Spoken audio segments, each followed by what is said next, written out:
नमस्कार सांग मैंने जय जगन्नाथ शुभ सकाळ आज हूँ आमर एनिवर्सरी स्पेशल तो से मुझे सकाळु सकाळु बेटी देले तो पुआ ये उठी सारे तो स्कूल जावाई से रेडी हम तो रेडी सकाळु दे देछि से बापा भी ये सकाल सकाल कथबार्ता होती मजा मस्ती सकाल चली कौन प्लानिंग करेंगे आज एनिवर्सरी तो ये आमर बड़ पुओ ना तो आम बहुत मिस करूँ एवं सार को चा पी कहतु केमती लगुच बोली देखो देखा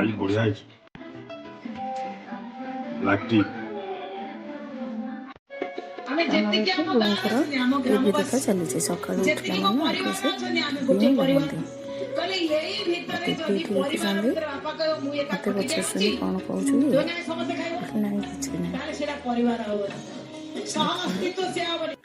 तापर से देखो एवं मुझे आम बाड़ी लगे ये बैगण गछ आ फूल गछ गुड़िक देखुची बैगण गछ देखो ये फूल फुटा आरंभ हो गला फल के आसो जना नहीं ये गोटे अपराजिता गछ अच्छी और मंदार गछ सब एमती फूल गछ अच्छी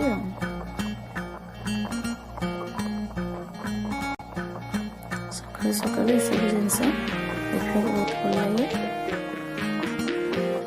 बहुत भल अच्छे तेज चलते स्कूल पुओ मोर टिफिन रेडी करदे तो ये मो पुओं सब परिया पकई भजा कर नहीं सहित रुटी रुटी और भजा तार टिफिन पैक कर नवा टिफिन तार रुटी भजा ही बहुत फेवरेट थाए तो रुटी भजा देदेले तार किसी ऑब्जेक्शन किसी नथिला तो से रुटी भजा नहीं स्कूल रेडी हुए बर्तमान बाहर जापर आम नेक्स्ट कार्यक्रम आरंभ हो टिफिन पैक सरला तेज चलते से स्कूल जावाई रेडी हो गला तो बापा संगे स्कूल चलला ताकू ये मुझे छाड़ी आम मंदिर बाहरी आसलु तो ठाकुर को दर्शन कर सारापर ये गोटे पोखरी एमती थाए से बहुत कईंच था तो ये देखो केते कईंच सब बाहर को आज सेमती बेसी कईंच बाहर नथिले फिर भी देखो बहुत सारा माछ एवं काम चली पानी ये अच्छे देखो केते कईंच ये आसीगले बड़ बड़ कईंच सब अच्छा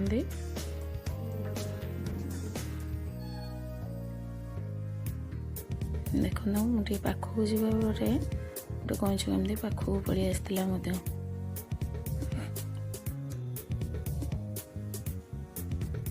सार ये देखा आरंभ कले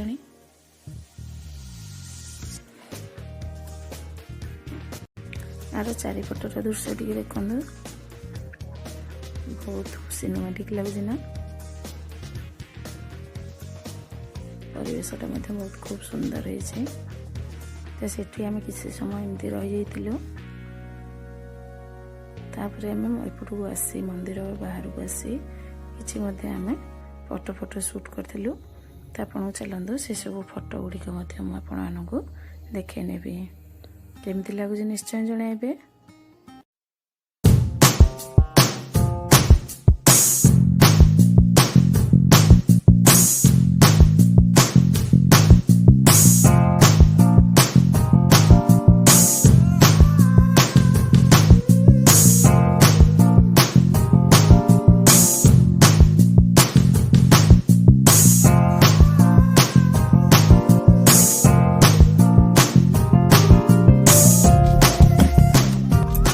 गुड़िक किपर लगे निश्चय कमेंट मध्यम जणाइबे। मो चैनल नुआ थे सब्सक्राइब करने जमा भूलें ना पाखे बेल आइकन प्रेस करें जो द्वारा सब नोटिफिकेशन आपण मान पाखे पहुँची जाओ। तो ये आमर कौन है पेट पूजा आरंभ हो गला तो आम आसला बेले मार्केट रू आम यू बरा आलुचप गुलगुला एमती सब तरकारी नहीं आसलु और ठाकुर भोग ता सहित नहीं आसलु। ये आमर बो आमर ये ठाकुर पूजा आरंभ करदे तो से ठाकुर पूजा कर तो मुझे मंदिर ये गोटे नुआ लुगा चेंज कर सारे आपण लुगाटी केमती लगुच निश्चय जणाइबे। ମିରର ଆଗରେ ଏମିତି ଟିକେ ପୋଜ୍ ଦେଇଥିଲି। ତ ଦେଖନ୍ତୁ ଲୁଗାଟି କେମିତି ଲାଗୁଛି ନିଶ୍ଚୟ। ଝିଅମାନେ ତ ଲୁଗା ପିନ୍ଧିଲେ ଟିକେ ଫୁଲେଇ ହୁଅନ୍ତି ସଜବାଜ ହେଲେ। ତ ଏଠି ଆମର ଖରାବେଳ ପାଇଁ ମୁଁ ଏଠି ଭେଜ୍ ବିରିୟାନୀ କରିଦେଇଥିଲି, ଯେହେତୁ ଆମର ସେଦିନ ସାଧା ବାର ଥିଲା ତ ଡେଲିରେ ଭିଡ଼ିଓ ହିଁ ଆସିଛି। ତ ଦେଖନ୍ତୁ ବିରିୟାନୀ ଆମର ପ୍ରସ୍ତୁତ ହୋଇସାରିଲାଣି। ସାରେ ଆସିକି ଦେଖୁଛନ୍ତି ବିରିୟାନୀଟି କିଭଳି ହୋଇଛି ବୋଲି। ଆପଣମାନେ ନିଶ୍ଚୟ ଦେଖି କହିବେ ବିରିୟାନୀଟି କିଭଳି ଦିଶୁଛି ବୋଲି କହିବେ।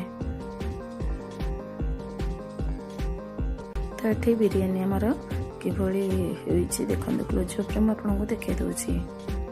ଦେଖିକି କୁହନ୍ତୁ କିଭଳି ହୋଇଛି। ବହୁତ ଟେଷ୍ଟି ମଧ୍ୟ ହୋଇଥିଲା।